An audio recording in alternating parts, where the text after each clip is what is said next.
A princípio, o racismo poderia ser denominado como um conjunto de ideias, de teorias que pregam uma suposta supremacia racial de grupos raciais sobre outros grupos raciais. O racismo é uma manifestação de violência contra grupos de pessoas, né, definida por algum tipo de critério, né? E normalmente é para inferiorizar esse grupo social de alguma forma.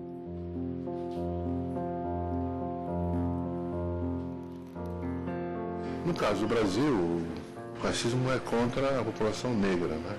Na sua maioria, mas não só, teve racismo contra grupos indígenas. A luta contra a discriminação e práticas raciais no Brasil, ela tem momentos históricos em que ela se avulta.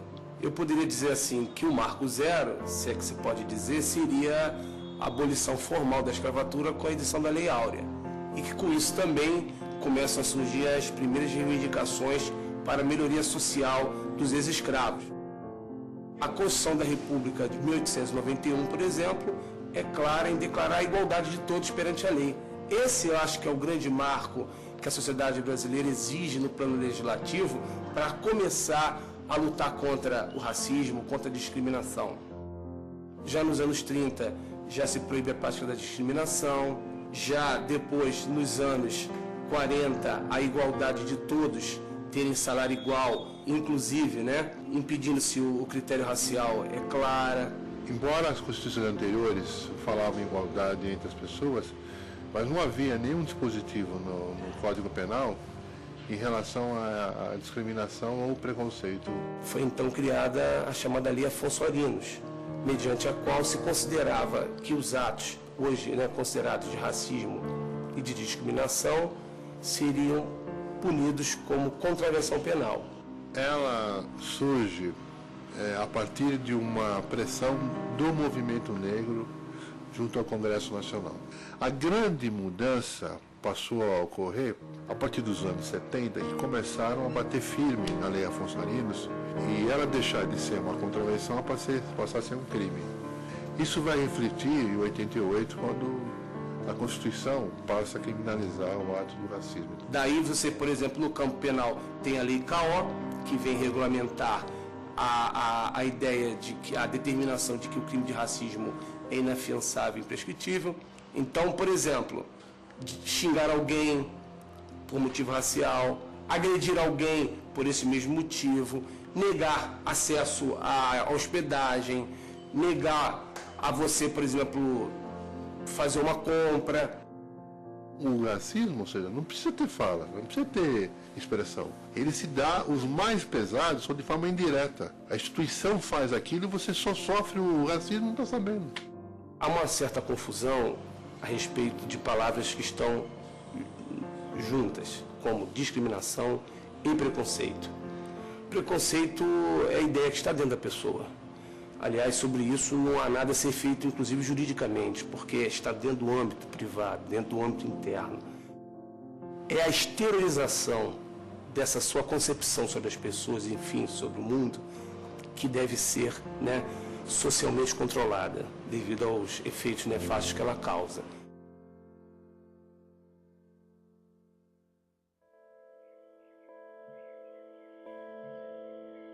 Ser negro no Brasil, primeiro é ser pobre, é ser periférico, sofredor, discriminado.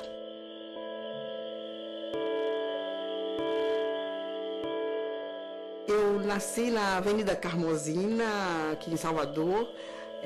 Me criei na Capelinha de São Caetano. Sou filha de uma lavadeira e de um motorneiro de bonde. Diante da minha pobreza, eu já catei marisco na maré, já lavei roupa para pagar cursos, porque eu sempre fui muito estudiosa. Meus pais sempre exigiram dos filhos estudo e saúde. Aos 9 anos de idade passei por uma grande decepção, que eu acho que a maioria dos negros, principalmente os negros baianos, passam, as crianças, quando o meu professor de desenho, porque eu não pude apresentar um determinado material que ele pedira, eu levei o que meus pais, pobres, miseráveis, coitados, puderam comprar. E ele então me disse que não era aquele material que ele queria, e se meus pais não podiam comprar exatamente o orientado por ele, que era melhor eu deixar de estudar e fazer feijoada na Casa da Branca, que eu seria mais feliz. Mas eu, como sou muito impetuosa, muito independente, eu saí, chorei bastante. Depois voltei na sala de aula e disse a ele que eu não ia fazer feijoada na Casa da Branca. Eu ia voltar, estudar, ia ser juiz e voltava lá para lhe prender. Ou seja, para prendê-lo. Mas não precisou prendê-lo não, que Deus me deu a virtude, me deu a oportunidade de ser magistrada. Eu digo que eu sou a primeira juíza negra Rastafari de cabelo vermelho do Brasil.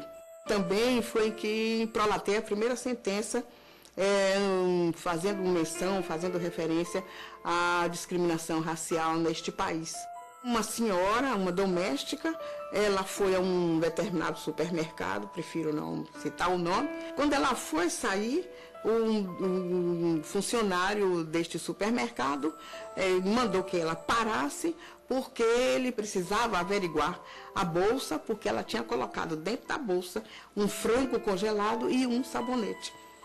E ela, apesar de doméstica, coitada, analfabeta, ignorante, sem maiores conhecimentos, ela se apertou na bolsa e dizia para ele: não vou lhe mostrar minha bolsa, não vou abrir minha bolsa, não vou entregar.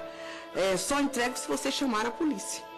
E eles realmente não acreditaram na palavra dela, ela negra, e chamaram a polícia, e quando a polícia chegou, que abriu a bolsa, não tinha nem o frango congelado e nem o sabonete.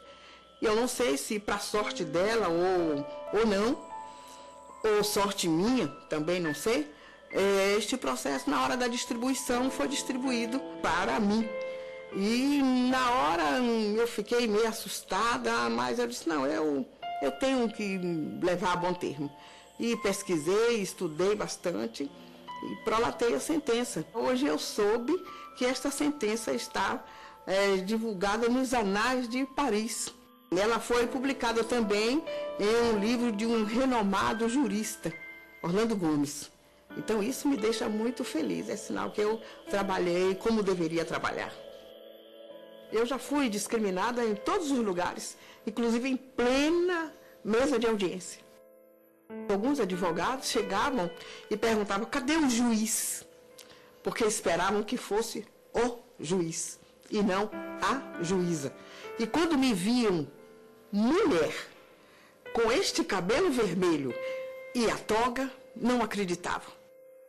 Então eu percebo que ainda se tem que fazer muita coisa em favor do negro para que ele ocupe o devido lugar dentro do conceito Brasil. E digo mais, o Brasil está perdendo muito, econômica e financeiramente. Por quê? Porque tem muito negro competente alijado deste processo de crescimento do Brasil. Eu falo de cátedra, porque se eu não fosse a pessoa que sou, ousada, independente, liberta, porque se existir uma negra liberta, há de ser tanto quanto eu. Porque eu sou neta de escrava. Minha avó morreu com 121 anos. E ela sempre me dizia: minha filha, não seja igual à sua avó. Não seja escrava de ninguém. E eu obedeci aquilo à risca. Ser negro também é ser valente, é ser forte. Porque se nós não fôssemos tão fortes, não existiria mais negro no Brasil. Nós passamos fome, nós passamos sede, nós somos humilhados, somos discriminados e somos jogados aos leões todos os dias. Mas nós vamos, os leões nos olham e nós voltamos. E quando nós retornamos, retornamos com forças totais. O racismo e a corrupção mata a alma e destrói o físico. Eu digo isso porque eu passei por isso anos a fio. E ainda passo. Ser negro é ser gente, é ser bom, é ser culto. Agora é também não ter oportunidade no Brasil. É isto que é ser negro.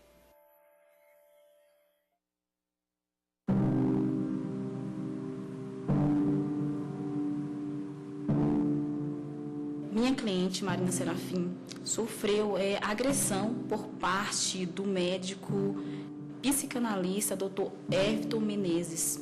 No exercício de suas atividades, atendente do caixa do cinema, ela estava atendendo, seu Everton chegou, passou na frente dos demais clientes, pedindo para ser atendido com preferência, logo que ele estava chegando atrasado para a sessão das 15 horas.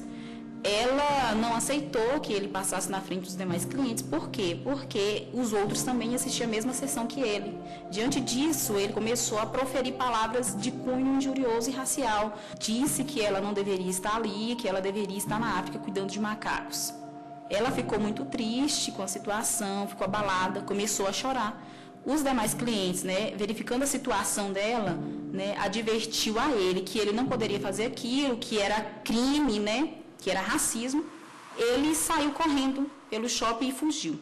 No próprio dia do fato, no domingo, a vítima nos procurou após o término do expediente dela e narrou o fato. Através de reconhecimento fotográfico, confirmou-se que ele era realmente o autor da injúria, das ofensas aí proferidas contra a atendente Marina. No caso da Marina, as próprias testemunhas ficaram muito indignadas, porque estavam na fila e presenciaram as ofensas.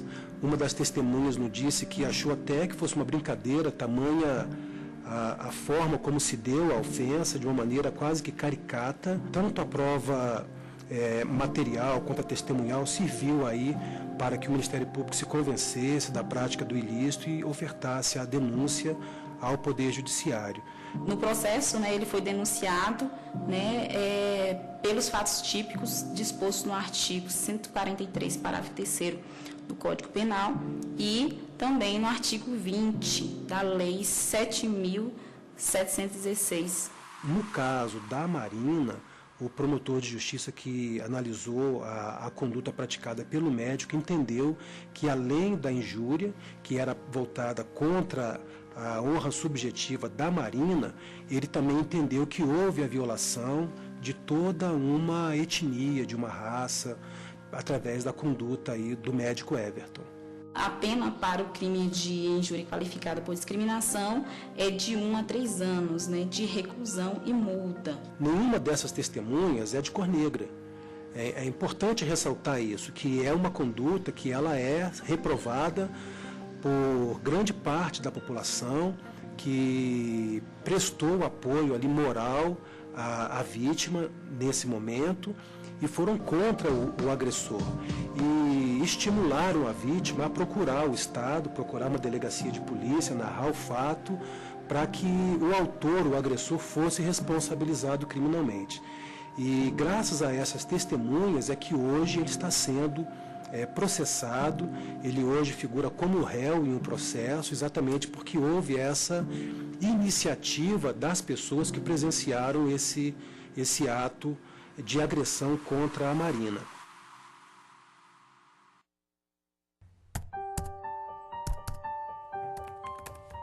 Devido à modernização dos meios de comunicação, a internet deve ser, hoje em dia, um alvo de atenção muito grande da sociedade e do Estado, porque ela pode ser, ao mesmo tempo, uma ferramenta incrível para a melhoria da humanidade, mas ela também pode ser veículo de insidiosas práticas de ódio, principalmente as de racismo e antissemitismo.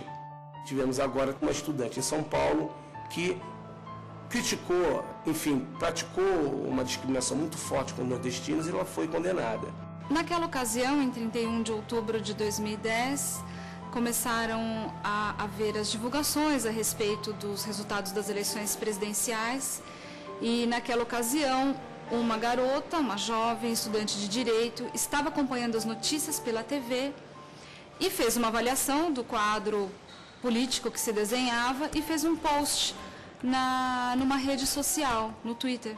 Gerou uma repercussão muito grande, porque aquela mensagem foi retuitada várias vezes. Várias pessoas acabaram espalhando aquilo e a mensagem era: faça um favor a São Paulo, mate um nordestino afogado. E a OAB em Pernambuco considerou que aquilo caracterizava em tese crime e pediu uma investigação. As frases dela foram: consideradas ofensivas, porque, por um lado, ela fixou-se em nordestinos, fazendo uma referência a uma região do país, e, por outro lado, ela dizia mate, afogado. Então, ela pregava, vamos dizer, a eliminação dessas pessoas. Era algo muito forte, então tinha que a sentença declara que isso é crime. Era um caso difícil porque ele tinha tido uma repercussão social muito grande, inclusive fora do Brasil. E, por outro lado, a pessoa que tinha praticado aquela conduta também tinha tido um sofrimento moral, psicológico muito intenso. A estudante, ela perdeu o estágio onde ela trabalhava, ela ficou meses reclusa em casa porque ela não podia sair à rua, que as pessoas faziam cobranças em cima dela. Então a balança tinha que equilibrar essas duas coisas. Era necessário dar uma satisfação à sociedade, mas era necessário dar uma punição que, a meu ver, fosse proporcional ao fato e proporcional às condições que ela já tinha sofrido. A sentença foi condenatória, 1 ano, 5 meses e 15 dias de reclusão e também o pagamento de uma multa. O Ministério Público não concordou com a pena fixada abaixo do mínimo legal. O Ministério Público considera que a pena deve ser aumentada, porque a pena mínima para esse crime seria de 2 anos. Mas, considerando a questão do sofrimento interno da acusada, a pena foi diminuída para 1 ano, 5 meses e 15 dias. E também foi considerada confissão, porque ela admitiu ter praticado a conduta. O Ministério Público não concordou com a pena fixada e apresentou um recurso. Agora os autos estão no tribunal, esperando a distribuição para o julgamento da apelação. Hoje existem mecanismos já que fazem buscas, existem hoje vários órgãos que atuam nessa fiscalização do que acontece na internet. Hoje a internet não é mais um ambiente tão livre assim. A Polícia Federal atua muito em conjunto com a Interpol. Muitas notícias de crimes dessa natureza vêm até de fora do Brasil. São crimes que envolvem racismo, crimes que envolvem pedofilia. Existem muitos crimes praticados no ambiente de internet. E o que as pessoas precisam ter em mente? Elas precisam se conscientizar de que, no fundo, o mundo virtual é um espelho do mundo real. O que se faz no mundo real acaba refletindo no mundo virtual. As pessoas fazem um post, às vezes por impulso, a sociedade de consumo incentiva, participe da rede, seja o primeiro a comentar. E a pessoa às vezes não reflete, ela não para pensar no que ela está escrevendo. E o arrependimento, obviamente, vem depois que os prejuízos já foram causados. Muitas palavras, muitas pequenas atitudes mostram que nós temos preconceitos. Então é importante falarmos sobre isso, é importante não nos conformarmos com a ideia de que no Brasil não existe o preconceito, porque às vezes somos até cordiais no momento do preconceito. Então precisamos conhecer esses problemas, precisamos de campanhas que possam educar, sensibilizar e, quando necessário, até medidas criminais.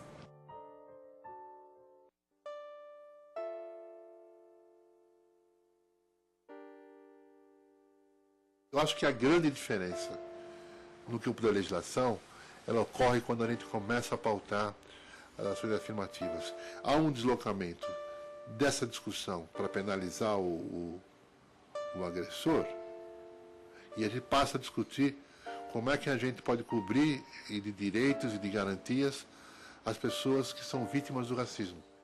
Ações afirmativas seriam medidas especiais adotadas por governos ou empresas privadas voltadas para ampliação de igualdade de oportunidades e direitos para grupos vulneráveis. Então, por exemplo, a escola pública, fundamental, universal, é um exemplo clássico de política social geral. E as cotas raciais ou sociais ou para a escola pública no âmbito do ensino superior seriam ações afirmativas. Por isso que foi muito elogiável agora o Supremo Tribunal Federal, quando foi julgar o caso das cotas na UNB, na DPF 186, quando produziu uma audiência pública. Os indicadores sociais são produzidos a partir de dados estatísticos que, analisando a realidade social, permitem que as políticas sejam criadas. E ficou claro, por exemplo, num determinado momento, que 65% da chamada população abaixo da linha de pobreza eram negros.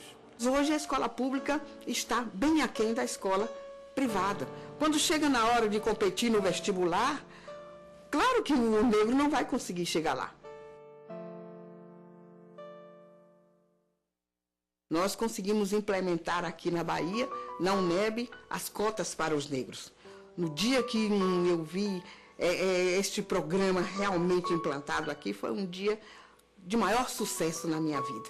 E já estamos recebendo, vendo o resultado, que nós já temos turmas de direito formadas em virtude dessas cotas. O investimento que tem que ser feito agora, que o Supremo Tribunal Federal referendou a ação afirmativa como sendo constitucional, portanto, de acordo com a legislação brasileira e com a legislação internacional que o Brasil, da qual o Brasil é signatário, é de criar mecanismos para que essas pessoas, esses jovens, ou não jovens também, né, mas principalmente os jovens que saem da universidade, possam encontrar um mercado de trabalho onde eles poderão exercer essas atividades. O Supremo tem um olhar de que a Constituição é algo dinâmico. Então, nos seus artigos, ela está sempre propondo a igualdade, mas não de forma estática, de forma que você tem que realizar coisas para que haja igualdade. Não partir dessa visão de nós somos todos iguais, não. Você tem que ter uma posição dinâmica em relação à igualdade, como algo que você precisa realizar ações concretas para poder chegar à igualdade. Essa é o olhar moderno que o juiz do STF apresenta, que é a leitura, uma interpretação da Constituição mais próxima da nossa realidade. Ou seja, não pode dizer, todos nós somos iguais. Não, não é isso.